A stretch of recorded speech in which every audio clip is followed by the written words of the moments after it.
Nah umatnya Nabi seperti itu mulai dulu. Ada yang moderat, ada yang keras, ada yang setengah keras, setengah moderat. Ada yang nggak ambil sikap, oh udah mangan turu, sementara mati. Nah, itu lebih baik itu timbang punya istihad tapi gak jelas, mendingan. Itu ada riwayatnya. Suatu saat ibadah akhir umatku terbaik adalah tidur.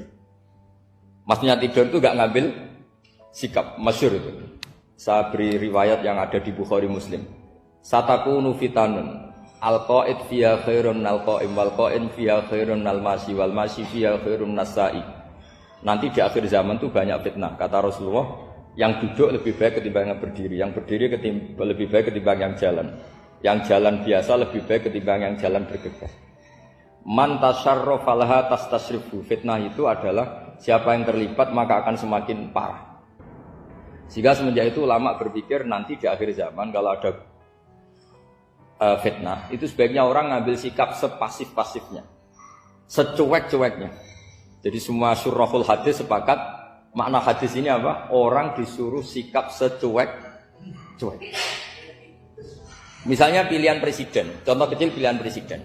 Mungkin para intelektual nggak merasa, tapi kalau ulama itu cara berpikir beda. Pilihan presiden, kamu fanatik milih A, yang satu fanatik milih B, ya presiden atau bupati atau gubernur.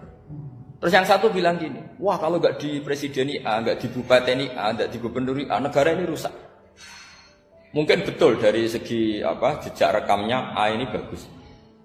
Tapi pertanyaannya secara tauhid, bagaimana Anda menggantungkan kesejahteraan sama makhluk?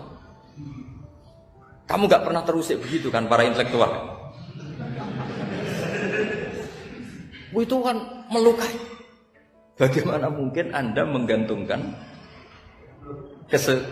kesejahteraan dengan seorang makhluk? Wah kalau di presiden A pasti Indonesia makmur, kalau bupati A pasti Sleman makmur, pasti Bantul makmur. Nah, bagaimana mungkin makhluk yang sedang soleh kamu pastikan selalu soleh?